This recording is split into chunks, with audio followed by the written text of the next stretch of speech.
Julia Cookson. Welcome to my decision clinic. Thank you for coming to bring to me your decision challenge, your decision ailments. Really, my commitment here today is to give you some freedom in your decision making and hopefully a diagnosis that you can take away and put into practice, and that'll help you with whatever it is you're dealing with. I've seen your pre-clinic questionnaire, so thank you for providing that. But I'm really interested to hear, I guess, what ails you. And maybe a good place to start is if you can just tell me a little bit about yourself, the context. What has you here today? Thanks, Paul, and it's a pleasure to be here. So I am chair of a little company called Project Respect, and I was invited to apply for my current role as chair, I think mid last year, so mid 2021, and joined the board after a recruitment process in November 2021. At the time, I was drawn to the challenges of expanding my experience chairing. I inherited an experienced board that was already in place, so it was established. But I also wanted to gain more experience in the sector I hadn't played in before. Project Respect was founded in 1998, so it's been around a while. It's an intersectional and non-faith-based support service for women who find themselves trafficked into the sex industry here. I know from my executive experience with predominantly female workforces, I know an awful lot about, I guess, female-dominated workforces. I've been familiar with mental health, housing, family violence, and child protection, for example. And at the time, when I took on the chair role, I was in Parliament and I was watching the decriminalisation bill going through the Houses. And I thought, I had a few concerns about that piece of legislation because it has unintended consequences for our client base. So this is going to be part of the problem. The unintended consequences for our client base, the focus of the legislation is to validate sex work as an occupation, but also to elevate access to health support that they don't necessarily or didn't necessarily have. But it ignores people who are not making that decision to enter sex work by choice. I was keen to integrate all of my background and bring it to solve some of the thorny issues for women who find themselves trafficked or as modern slaves. And I wanted to form relationships with the members of Parliament and the government agencies that advocate for our client base. But what I didn't realise back then, in November last year, was that sex work has been completely left out of the National Plan for Modern Slavery and the National Plan for Family Violence. So there's absolutely no funding for support services for our client base. And that's been overlooked at every level of government, state and federal. So my role as chair has shaped me in ways that I hadn't really anticipated. I certainly feel myself stepping back into my power as a chair and a female chair in an organisation undergoing a lot of transformation. And we're certainly advocating for a fairly marginalised and voiceless client base. At the stage, I think I can feel rather than visualise that we're on the cusp of moving the dial here. But we're getting quite strong backlash from some of the advocacy type organisations in the sector, particularly one called the Vixen Collective.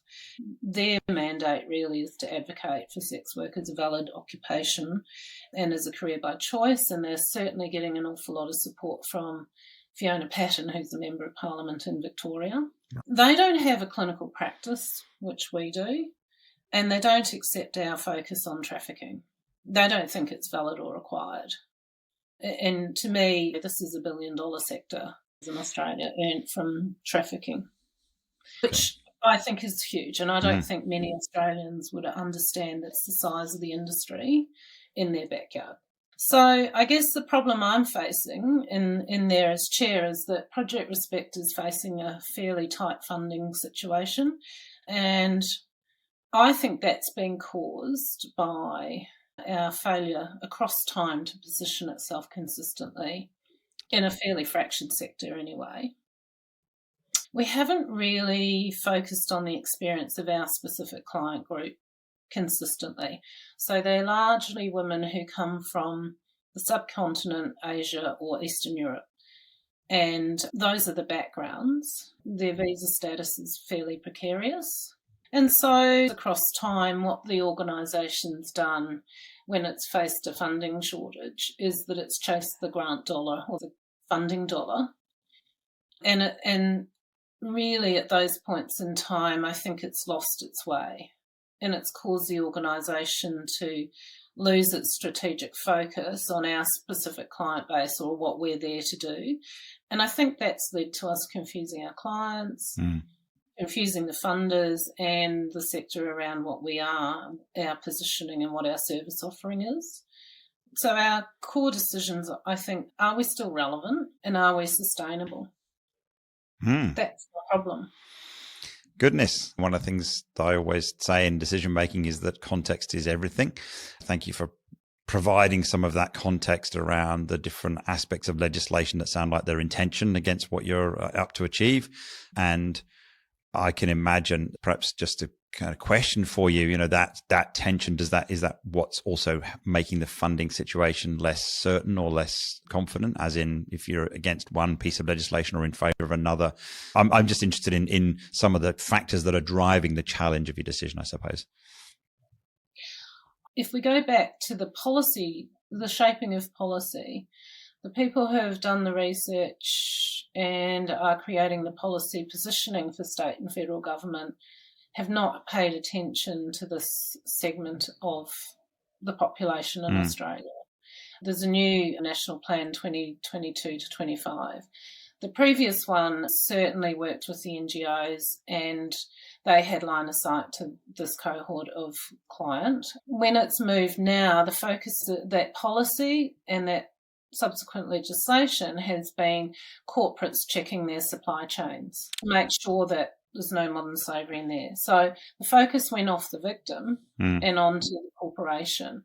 So I think that it's been an unintended outcome of people shaping policy without actually knowing what they're shaping.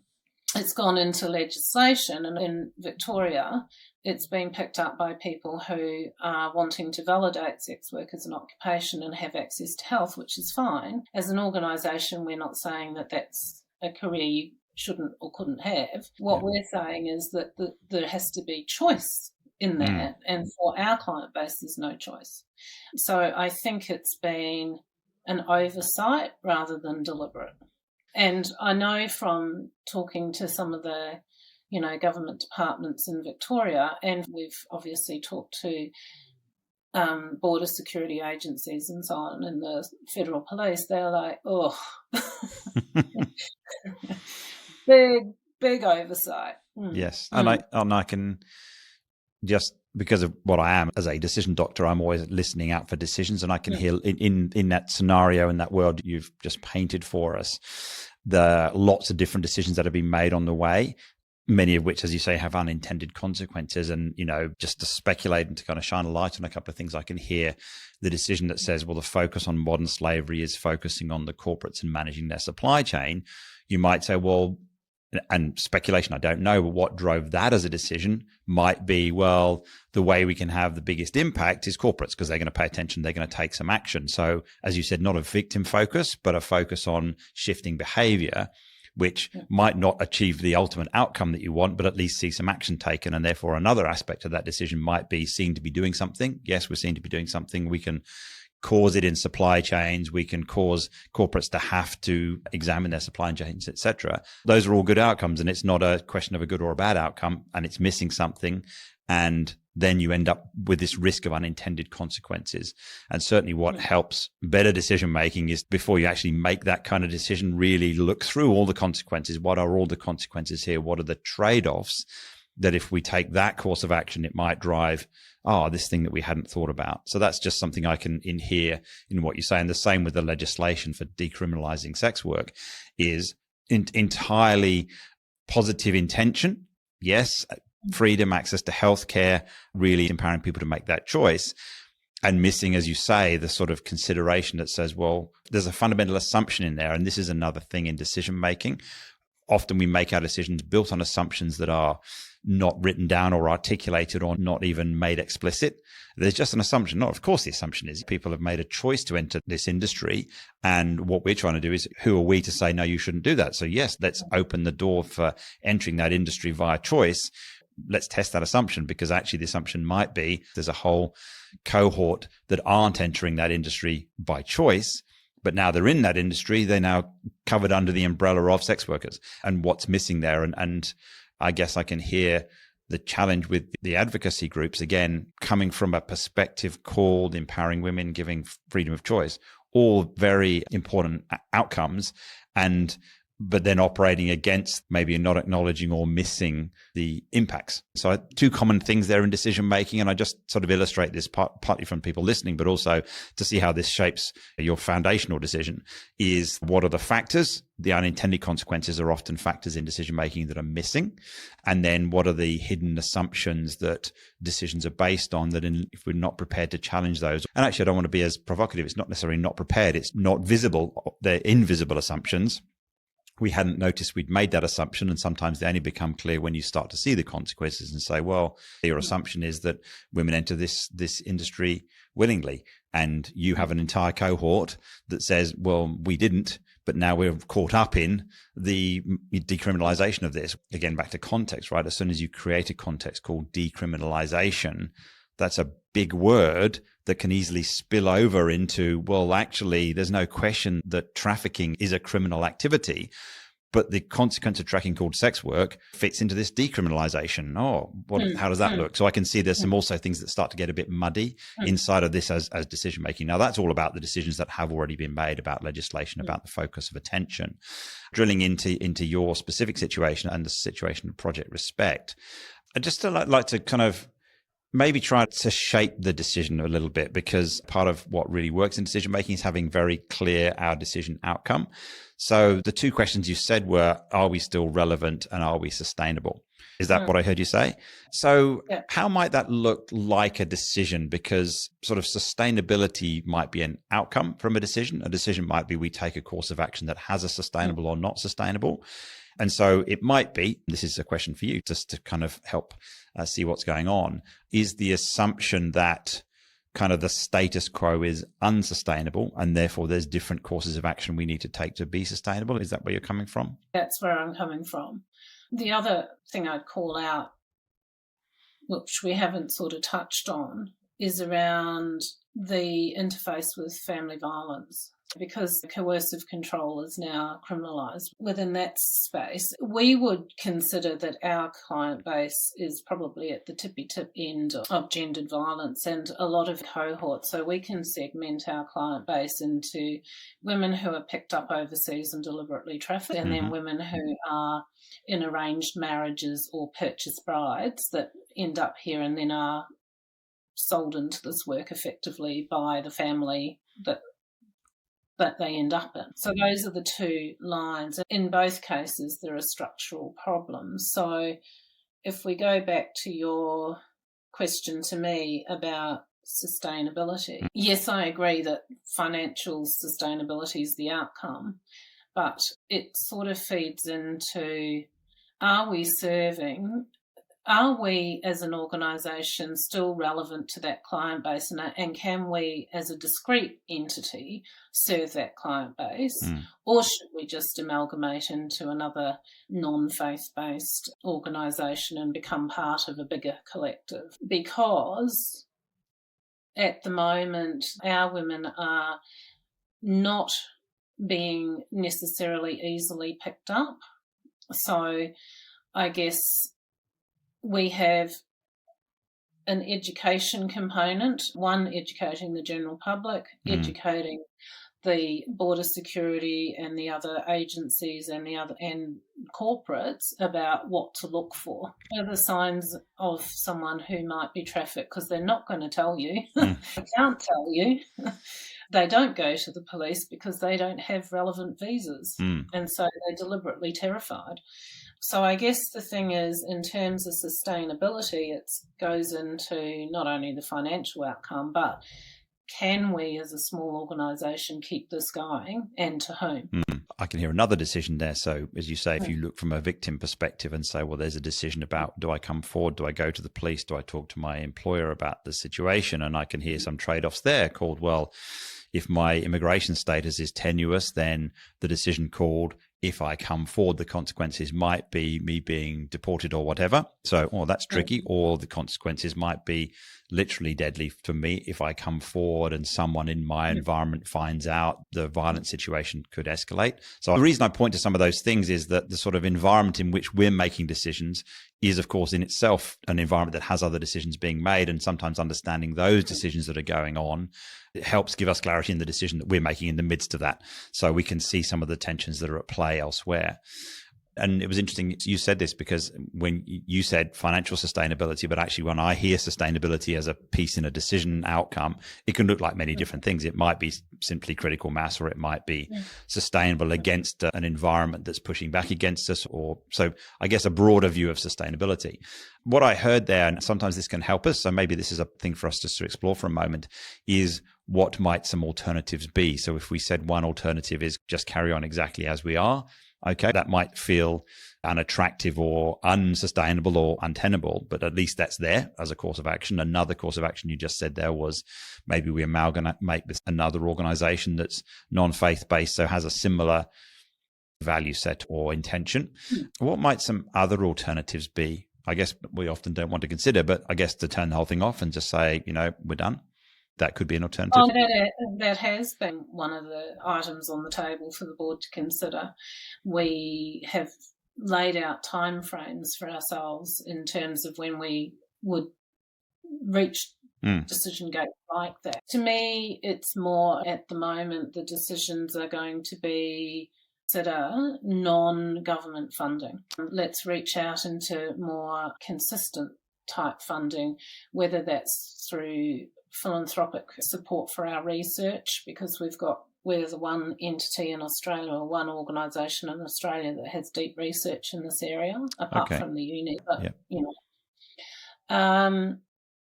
I think that we haven't tried to get philanthropic funding for that sort of work before.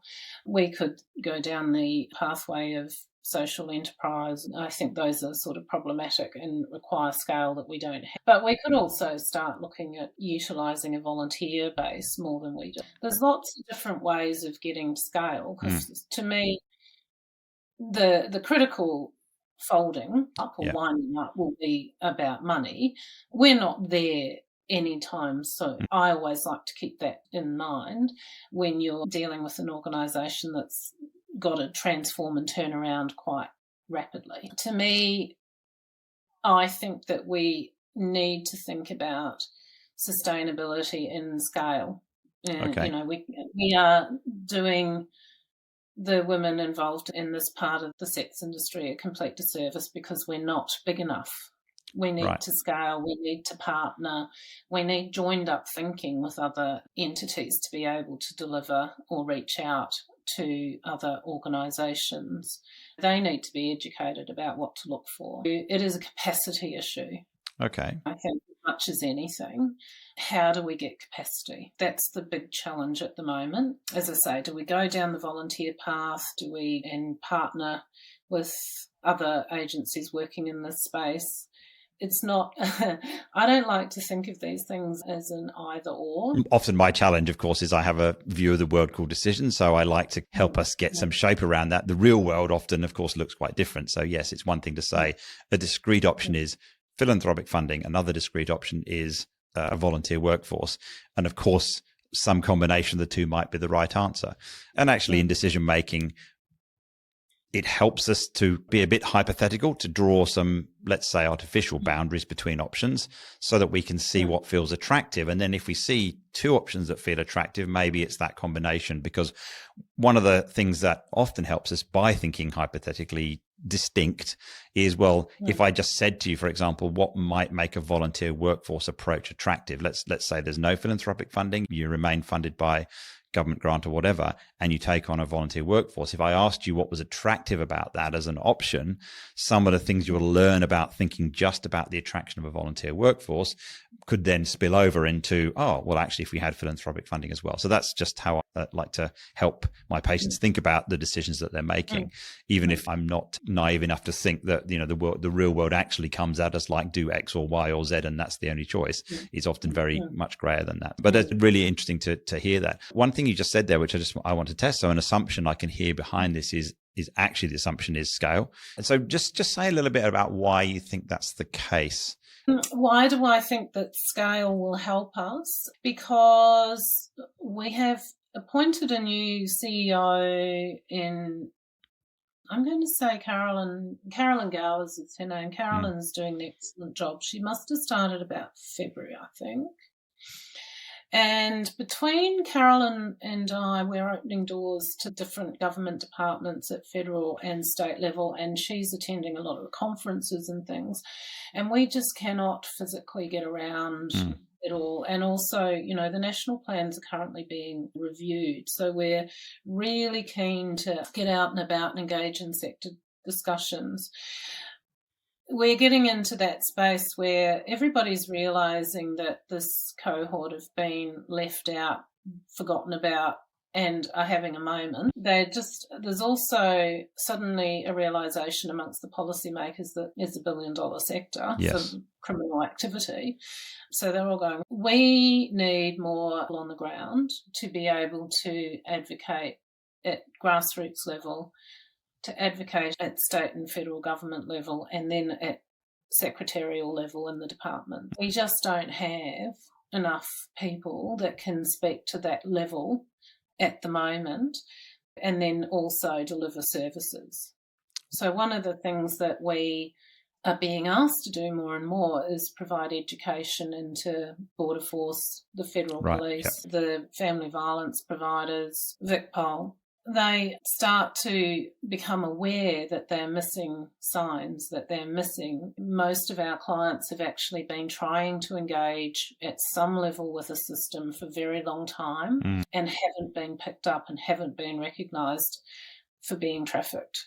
Right. My assumption is that we need more capacity than we've got to be able to reposition ourselves and pull ourselves back into the position that we used to occupy. Right. Because if we don't, we could just go and join another, like an Orange Door or a 1-800 Respect or one of those agencies and become a specialist unit within one of those. And so that sounds like another option. And I can hear just in your voice that doesn't sound very attractive. So what about that? Because often looking at decision making from what's not attractive helps us as well. So what might be some of the reasons why that doesn't feel like a good way forward? Well, having worked in the providers myself, being absorbed into a bigger provider like that is at some point in time, you might end up the victim of a service review. And where it's hard work, it's not necessarily going to spin a buck for a provider. So, okay, we can't do this anymore, let's just shut that service. And that to me would be an absolute disaster. That's my hesitation. I've seen it happening enough, having worked across aged care and disability and, as I say, family violence and so on. It depends how well funded the sector is. And at the moment, family violence and mental health are fabulous. That doesn't necessarily stay that way forever, and that's not necessarily all the problems for this cohort. There's housing, there's child protection, employment, pathways into other employment. There can be family violence, there can be all sorts of things that we triage and allow people to go off, or we redirect into the services that each case needs as we case manage them.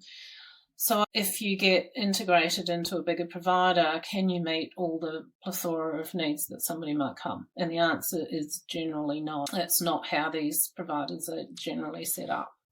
So you would be narrowing down the offering. becoming less effective. So that's my hesitation. It's still an option, but it's not a great one. To me, the better option at the moment is a partnering arrangement with some of the bigger not-for-profits that provide supports to call communities, particularly if they're a refugee or immigrant type client base in there as well. That would be another sort of middle ground option.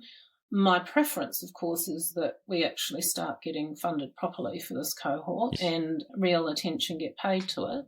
Let's get real about the severity of this sort of stuff happening in our backyard for people, largely women and their children, who really don't want to be here in this. Thank you. And that's really helpful to explore that, because what that, just to me, from a decision making, shines a light on a key concern for you, or what you might say one of the outcomes you want to achieve in a decision. A good outcome has some sort of long-term longevity to it. It's not, as you say, where you're at risk of a service being turned off. That doesn't help. That feels like a poor result. So therefore, an attractive option looks like something that has a long-term game. So that's what, in decision making, I'd say you want that feels like it's one of the criteria in you making a choice. It is. And we have not even a formal partnership. It's been more a casual relationship where there's a philanthropic organisation that supports this sort of work on the ground in India.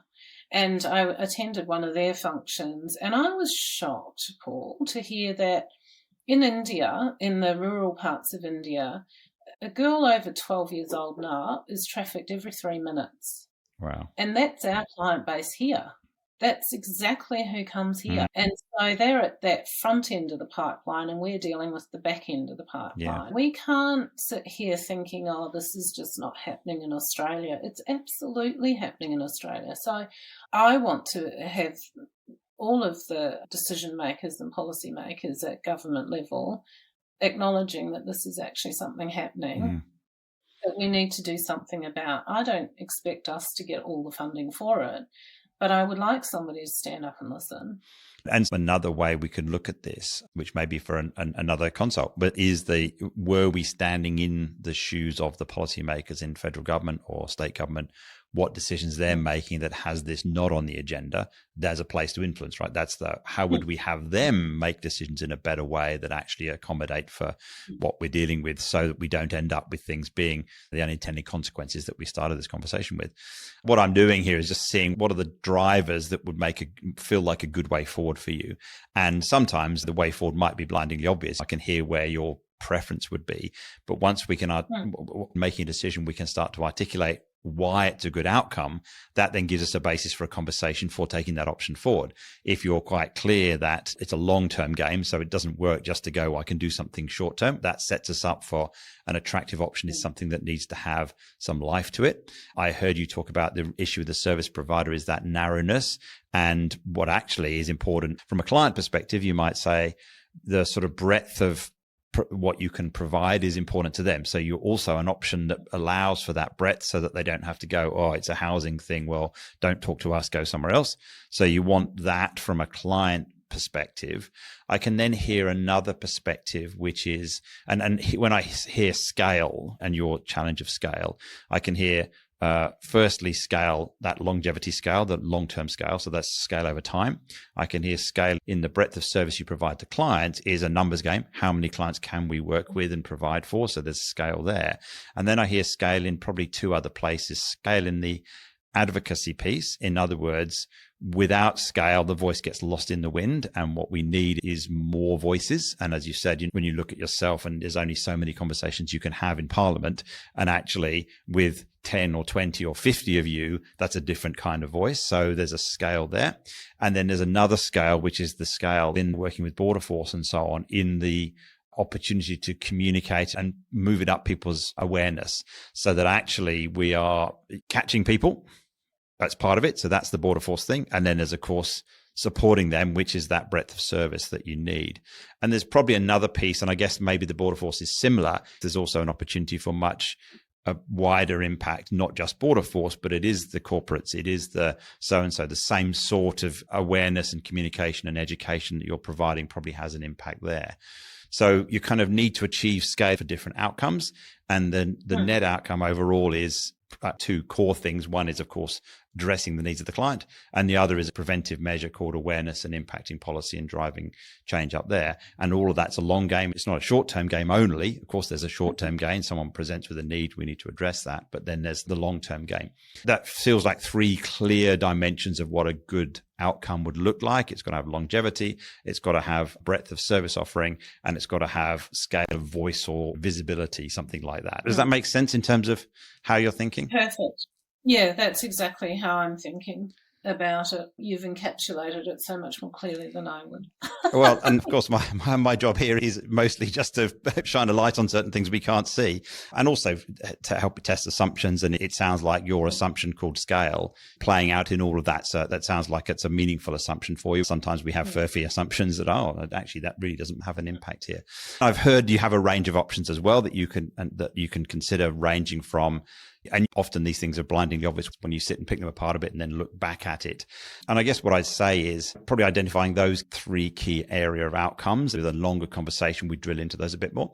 That will have you see maybe some new options. So that partnering option, that might put us in a certain direction of partnering. Who might we partner? It's not going to work if we just partner someone that is dealing in a certain narrow cohort, because breadth is something that we care about and we need to be able to address that. Or if we're going to partner with someone that's got a short-term game, well, that's probably not the right partner for us. So it probably help you pick apart who would we talk to.